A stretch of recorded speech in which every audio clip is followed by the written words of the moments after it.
Let's try again. Because all I've done was laugh and talk. I'll just wait for a few more people, or for anyone, to log on.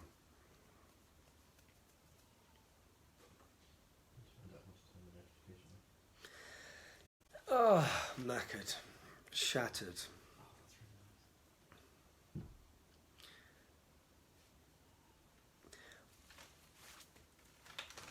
I'm still in Rome. I thought I was in Milan a little while ago, but I'm still in Rome. I come here to cover the Italian elections because they are actually really important to us.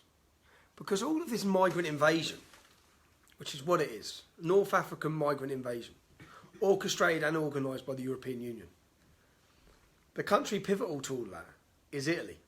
At the minute, these migrants just breeze through it, get given a passport, and they head on to the rest of Europe. With yesterday's political decision, with the election, that's about to change. So it was a great decision for us in the UK. It's a great decision for patriots across Europe. That's why I come here. I come here because in the build-up to this election, there has been Antifa riots daily. So I expected to maybe see some Antifa riots.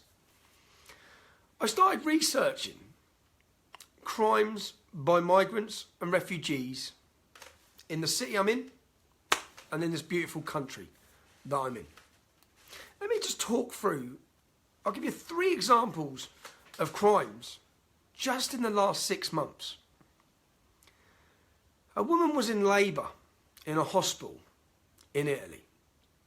A Somalian migrant dressed himself, snuck into the hospital, put on a green hospital gown and raped the lady, or attempted to rape the lady, while she was in labour. She was in labour.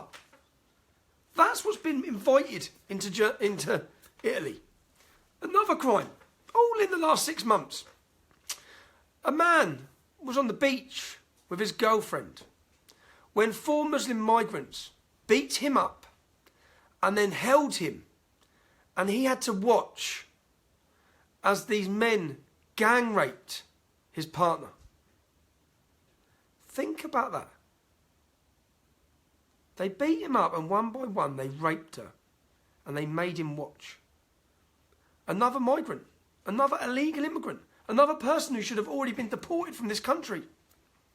Then just 4 weeks ago, a young 18-year-old pretty Italian girl was murdered and her body was chopped up and left in suitcases by another migrant. Another failed migrant who should have been deported already. To think that these sort of crimes that are happening every month across this country didn't play a part in this election would be very naive.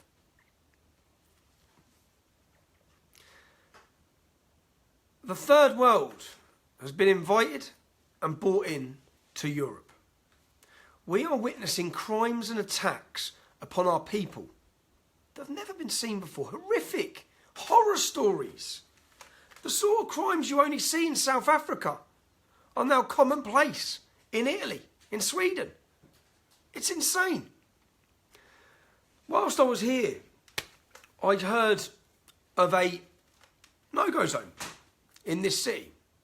A zone where the crime has just, in fact, a 75-year-old German woman was raped there just last week or weeks ago by, again, a Senegalese migrant who shouldn't be here again. So I went today to this migrant zone where many migrants lived. And do you know what? Actually, I had some friendly chats with Afghani migrants, hearing why they're here, hearing their stories. But it didn't take long before the visit got violent. And this will all be coming up. I'm not going to. It will all be coming up in a video we've got coming out about our trip to Rome. Where, I'll ask you as a viewer. Before I went to this area, I was warned about going there as a journalist.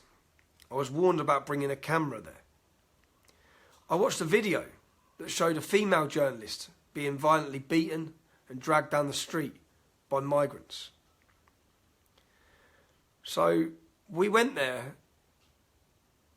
What would you do if you was there with a camera and migrant tried to attack your camera or your cameraman, then told you that he will kill you and you better escape while you still have your life?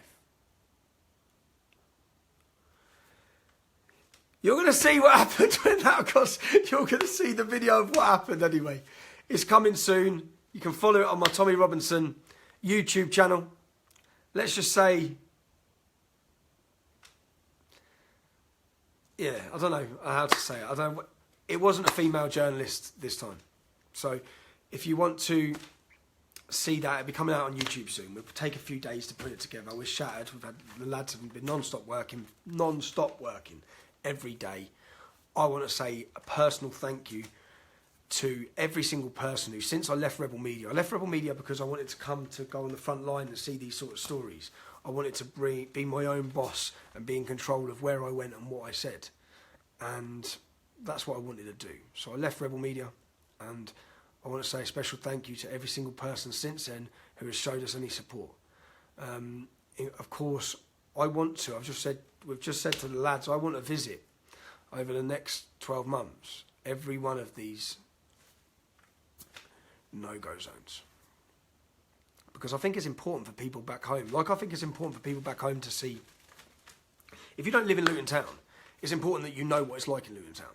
It's important that you see what's happening in Luton Town. That's the same for these. Imagine doing that from the Coliseum live. It's good. Quite nice as well, yeah. We're back.